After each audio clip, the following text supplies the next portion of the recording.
Hey guys, how's it going? Kevin Cleary here with a knife video for you. Today we're going to talk about fixed blades and the money we spend on fixed blades, and probably make the suggestion that a lot of us who are into folders are not getting the joy that we could out of fixed blades because we haven't been willing to spend the kind of money or have the same enthusiasm about fixed blades that we do about folders. All right, before we get to that though, I want to address a different crowd, and perhaps you're watching this. Maybe you do have a few folders and that's why you're watching, but maybe this is, you've come across this video looking for some good fixed blade advice. And so let's just point out that the vast majority of people who own knives are going to own fixed blades. And let's totally leave kitchen knives out of the equation. Most of the people I know own some outdoor fixed blades for hunting, for fishing, for gardening, for camping, for hiking, maybe even for self-defense. And they just picked up whatever they could, either, doing a quick Amazon search, or even more likely than that, they walked into, here in Canada, like a Canadian Tire or a Walmart. Down in the States, perhaps a Dick's Sporting Goods or a Gander Mountain, or, Bass Pro Cabela's, those as well.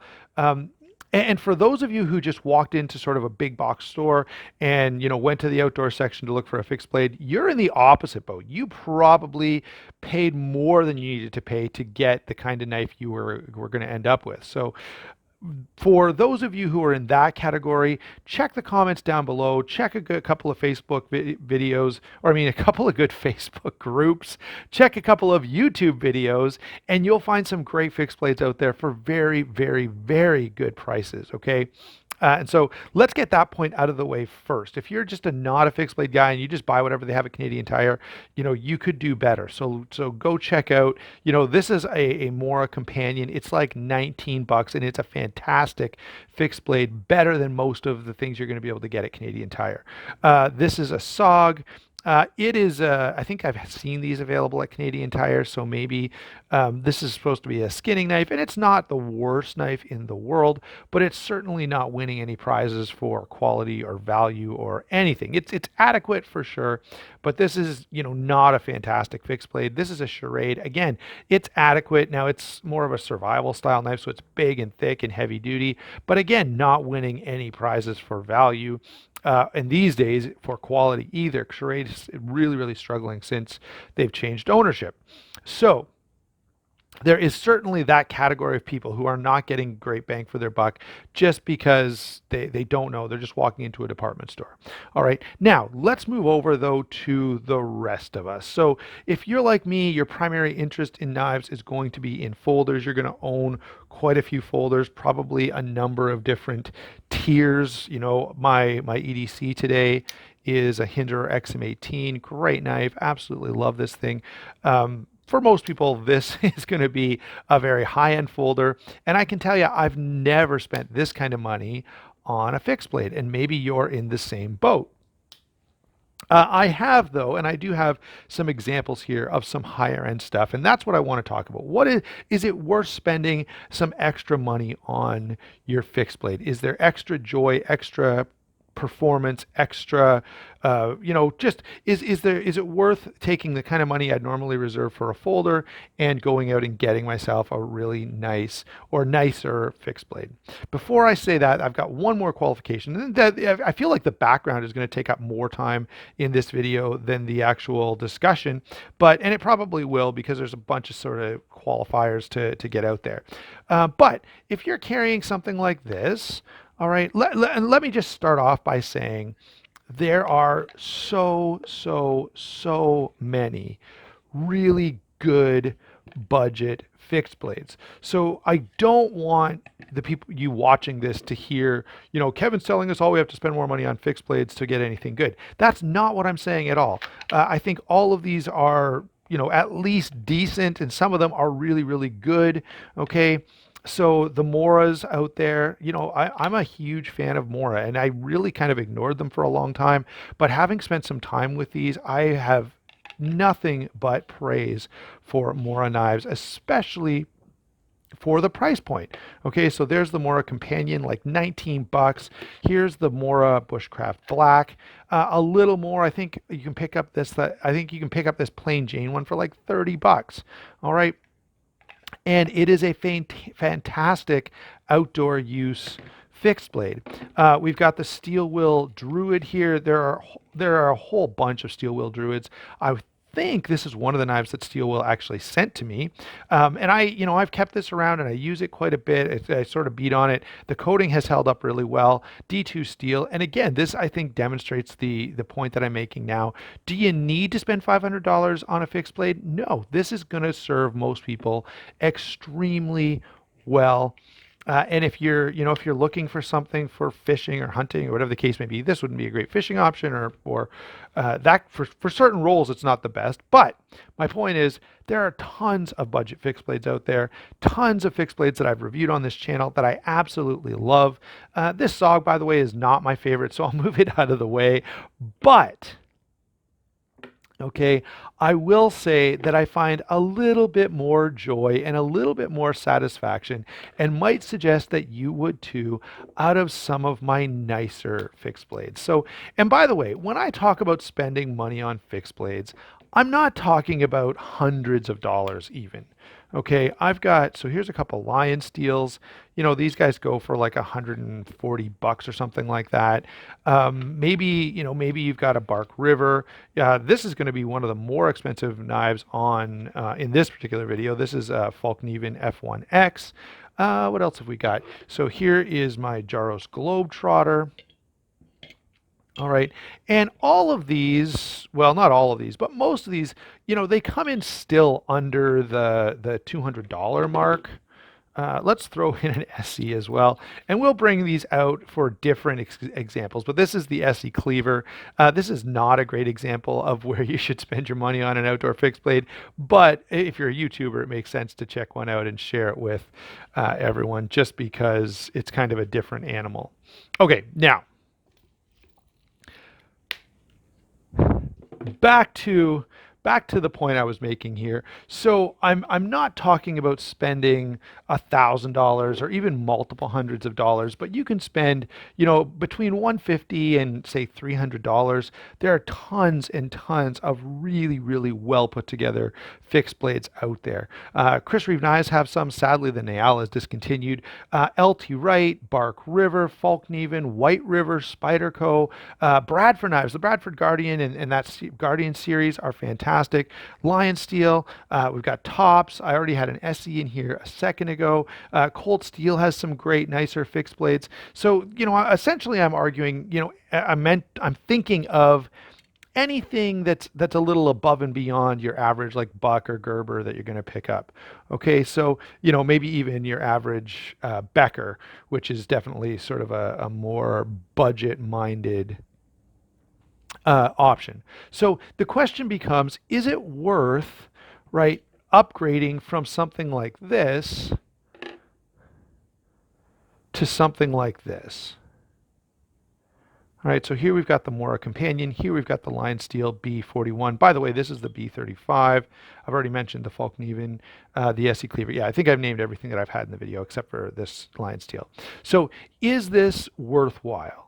All right, and what are you getting for the extra money you're spending? Because there's a huge, huge difference between these two. This is $19, and this is like 150 something. Okay, maybe 140. I've seen them for. All right, what is the extra that you're getting for spending that money? All right, and we could add, there's more discussion to be had here. Like if you compared, let's say this and this, right now you're like you're north of $200, and so this is literally like 10% of the price of this.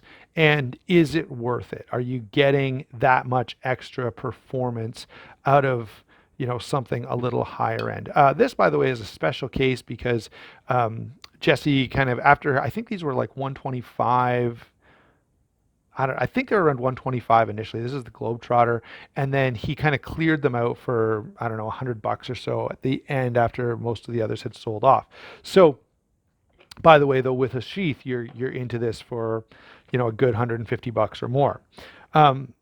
And I guess if you paid full price, if you paid $125 for your Globetrotter and then you paid another, I don't know, $45 or $55, whatever the sheath was, you're still, it's a substantial price tag for a small EDC style fixed blade, or EDC / outdoor style fixed blade. All right. So, I will say this, there are a couple little downsides. The first is it does cut into your folder budget, right? So you think of, all of these could have been folders, all right, and that would allow me to have a few more or even combine a couple of these and you could have a couple of high-end folders for sure. And so the first thing I would say, yes, it costs a little bit more money, and maybe if you're a folder collector who tries to get, I don't know, every single Spyderco or something like that, it's gonna mean, you've got to take a different approach, or you're gonna miss, a folder that normally you would have bought right away. Um, and I would suggest that that's probably worth it. Just like a sharpener. I know a lot of knife guys have a bad habit of spending a bunch of money on all kinds of folders. And then they, when it comes to spending $100 on a sharpener, they're not willing, even though they spent 600 on a folder the day before. So many of the things, this is the first point that I'm going to make here. So if you're already into folders and and you're justifying in your mind spending higher amounts to get whatever you want, some of the same rules apply. Okay, so yeah, you're going to get from by spending more money on a folder and getting something, I mean, from a fixed blade and getting something more expensive. If you're going to get some of the same stuff you'd get on a more expensive folder, so you're looking for nicer materials, better fit and finish, maybe steels in. Now, by the way, I know I'm well aware of the whole, spring steel and carbon steel stuff in the fixed blade realm. So 1095, is not a super expensive steel. But, when we talk about 3V or M390 or 20CV or, some of the super steels that are available, when you talk about micarta and layered micarta and different kinds of micarta, G10, and then we still haven't, and these are all just materials, right? We haven't gotten into any kind of fancy finishes or anything like that. And if you're looking at, say, Bark River or LT Wright, there are lots of really classy, nice, just very, very handsome upgrades that you could make just in terms of sort of, decorative pins or layers of material or, different kinds of, C-Tech or burl or something like that. All of that comes in at a higher price point. But in addition, so we've talked about materials. You're also going to get, generally speaking, better fit and finish, even grinds, right? Good balance, hopefully a nice sheath, kydex or leather, doesn't matter. There's still a big difference between something that's really cheap and something that's really well done. And let me say that just as with folders, right, we often talk about, can you get a titanium frame lock for $100? Yes, absolutely. Can you even, maybe for between 100 and 150, you can even find one with nice, S35VN steel or something like that. So there's definitely a range. Okay, but for sure, by adding that extra dollar value, you are going to get into some nicer materials that will perform better, that will be more in keeping with what you want. In addition to that, you'll often get more attention to detail. You'll get nicer finishes available. Now this is something that's a little more perhaps. What would you say, a little more subjective, but you'll get more pride of ownership. Okay, I don't really care to be showing this off to anybody. I mean, it's fine and it's a nice knife and I really enjoy it. And by the way, I've recommended this to lots of people, but this, it just looks gorgeous. And anyone who can appreciate anything well made is going to be, a little impressed by this. All right. This is again something interesting and cool. You've got this laminated blade. That's not something a lot of people have seen, and you're not going to find it for a really, really budget price point. So those kinds of things are going to come along at that higher price point. And then we haven't really, I guess the translation of some of those materials or the implication is that we're aiming at better performance. But again, at a higher price point, yes, you can see a difference in performance. So is this knife or, even, sorry about that. I'm got the knife stuck kind of in an awkward spot. Or this knife, are these going to have the kind of performance, edge retention, comfort, quality that you're going to expect from something like this? Okay, possibly not. Now, I should point out here that some people purposely want a softer steel for outdoor use because they want to have ease of sharpening in the field. Okay, now there are various sharpening options that I think could be carried around pretty easily. A Spyderco Sharpmaker would be a good example of that. Throw one in your backpack, and I think most people's loadout could accommodate that. All right, but yes, there is absolutely a difference in performance on some of these nicer finished knives. Micarta, for example, over sort of this rubberized coating. Is this uncomfortable? No, in fact, it's very comfortable. The performance is great on this. But do I prefer this? Yeah, absolutely. Especially if there's a little moisture involved, micarta is fantastic. So that's a win as far as I'm concerned, and that's something that's worth paying extra for. Again, I know you can find micarta for less, all right, but not that much less. You don't tend to see a lot of micarta in the $40 price range like that steel will that I was just showing you. So yeah, you're going to get some extra performance. You're going to get some extra comfort. There are noticeable reasons, and you'll have to make this decision. By the way, I tend to like the better performing steels. I don't dislike 1095 at all. In fact, I have lots of knives and have used lots of knives in 1095 and quite enjoyed it. But you do notice the edge retention is not there, and so you do have to have a way to sharpen those knives out in the field. And that's, maybe you don't want to bring that. If I'm just going for an overnight or even a couple nights, I would, any one of the knives you can see here, all right, I would not anticipate sharpening, right? I just, and in my experience, I've used, I'll admit I don't have that much use on the B35. It's pretty new, but my use on these other knives has indicated that yeah, I can rely on these for a few days and not have to worry about sharpening, which I think is a benefit, right? Maybe you disagree, maybe you like to sharpen and after every use or something, but and I've seen guys, by the way, this is a true story. I was helping a buddy skin out a deer a couple years ago, and he has to stop like every few cuts and go and sharpen his knife again. And I'm like, man, just buy a better knife, okay? Get something with some decent performance. And so I wouldn't, I would expect any one of these knives to finish off an animal as long as you weren't really running into a lot of bone and stuff and really going out of your way to dull your knife. But I would expect most of these to perform, at least a one good butchering job without having to be sharpened.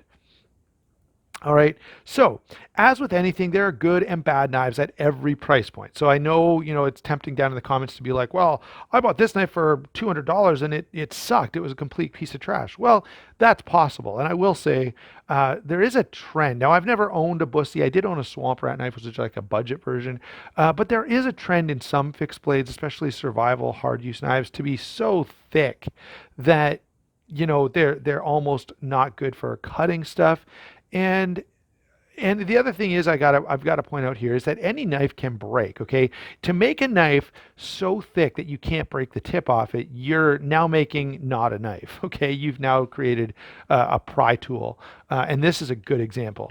This is insanely thick. Like, look how much edge there is there. And look at this point. Is it likely you're going to break it? No. But is it likely you're going to cut anything? No. Okay. It's just too much. And so, there does become a point where you're not really carrying a knife anymore. Now you've got something else. All right. So yeah, I know that, if you are wise and you shop around, you can find great stuff at every price point. And I also know that not everyone has hundreds of dollars to spend on a knife. And that's why I go out of my way, way out of my way, to spend a lot of time on budget stuff, both folders and fixed blades, and recommend lots of things that deliver great bang for the buck. However, if you've been in the knife game for a while and you've got a bunch of nice folders and you've got, and then your only fixed blade is like a $50 Becker or a $75 Becker, I think it's worth jumping up to that 100 to let's say between 140 and $300 to get yourself something a little nicer, a Bark River, an Essie, a Tops. And I'm kind of throwing them in even though they can be a little more budget friendly. But I think the other day I was looking on DLT Trading, SE4s were like $130. So, right, that's not chump change. So I do think it's worth it to jump up and spend a little bit more, not all the time. And I'm not saying that you need to own like multiple $100 fixed blades if that's not your thing. All right. But I am saying that if you appreciate folders and you appreciate nice folders and you kind of don't get excited about fixed blades, maybe that's because you don't have any that are worth getting excited about. So I will say, check out what Bark River has on offer, what Lion Steel has on offer, Tops, Benchmade, Spyderco, Cold Steel, right? There's lots of companies doing a really good job. And also, I'm going to put my link to DLT Trading here. DLT is a place that tends to emphasize that area of the business. They have tons of Bark River knives, for example, and they even do like a bunch of exclusive offerings from Bark River. And that I think is pretty cool. So DLT I think is a great option. And in fact, if you're in Canada watching this, the shipping from DLT to Canada is exceptional. I've been really impressed with their speed. Now, if you're just watching this and looking for some recommendations for some good quality, for a good quality knife that can get you out in the bush and get most of the work done you need, look up Amora. They do a really nice job, and are they the best budget fixed blade? Well, depends on what you're doing with it. They lack a little bit of versatility because of the Scandi grind, but whatever the case may be, I think I would recommend trying to find something a little nicer in the fixed blade category and spending some time with it and see if you don't get some more of that satisfaction, the same kind of joy and excitement that you do out of folders. Thanks for watching. Don't forget to like and subscribe. Don't forget to check that link to DLT. I do really appreciate them, and I do, get for sure. So this knife, just for one example, did come from DLT, and they had the best price on this. I looked all over the place and found that they did a really good pricing, especially on the Lion Steels and maybe on some Bark Rivers as well, if I'm recalling correctly. So there you go. Thanks for watching. Don't forget to like and subscribe. Again, use that link. It does help the channel. We'll talk to you soon.